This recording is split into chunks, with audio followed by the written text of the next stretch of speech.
The great philosopher Yogi Berra once said, "The future sure ain't what it used to be." And I'm not a commercial lender. I'm not here to talk to you about commercial finance. How many of here, people in the room, actually live in a house? Okay. How many of those people plan on either moving or buying a new house sometime in the next 5 years? Okay. Then listen fast.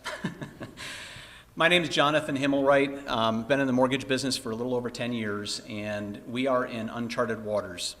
What is kind of interesting to see, though, if you missed the news last night, the financial services industry is in a little bit of distress right now.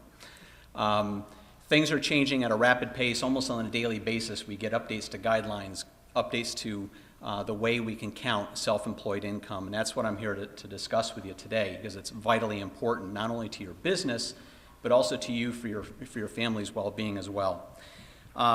Again, on the slide here, the first one is it's no longer about what you get to keep. There was a day, I've owned several businesses.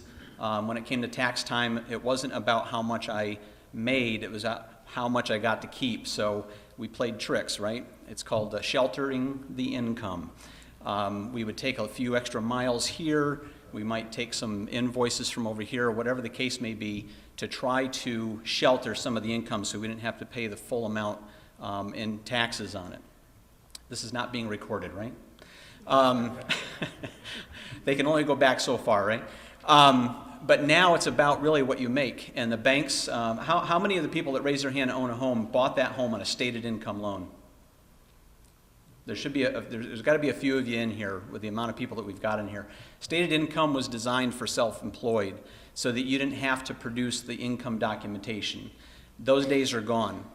Are you co-mingling your funds together? Meaning, do you have a separate business account? We just had a gentleman who owns a carpet cleaning company, did a job on a huge house in Windermere, got paid $6,300 in cash, and he went right to his bank and put it in the bank account.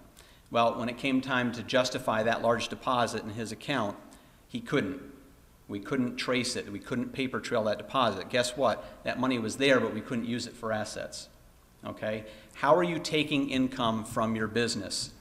The way we calculate that, it's imperative that you have a CPA. And if this is going to sound like a commercial for CPAs, I am a walking commercial for CPAs. If the one that happens to be here today is too tall for you, go and find another one. In all seriousness, it's extremely important that you have a CPA. I don't care if you make $5,000 a year from your business, or if you make $5,000 a day from your business. The way that you flow that income is vitally important to qualifying for everything from a car to a house to commercial financing. And it's imperative that you get on it immediately. They are looking back 2 years, 24 months. So if you decide that you want to change the way you're taking income from your business, it needs to have been in place for 24 months, or it will not count. Somebody had come up to me earlier when I told them what I was speaking about. I told them that I'd be happy to meet with them and go through this process. So how much does it cost? I always tell everybody I do mortgages for a living, but I help people for life. I don't charge to sit down with you as a small business owner and your CPA to help you structure what you're going to need to qualify for these loan products. I'm happy to do it. As a matter of fact, write this number down. 352-874-4070. That's my private cell phone number. You're welcome to call me at any point in time. If I'm not in a situation like this, I will answer your call or get back to you within 2 hours. What lenders are really looking for right now and for the foreseeable future is going to be the truth. We need to know that you have a viable business, and we need to know that you've got countable, usable income, and we need to know that you're not commingling your assets. You can't take business deposits and stick it into your personal account and then come to the table and say, I've got all the money I need for closing. Okay? Bottom line is, don't bring a knife to a gunfight. Be prepared. Find yourself good quality CPA and surround yourself with good advisors. There's a ton of them here today. Thank you.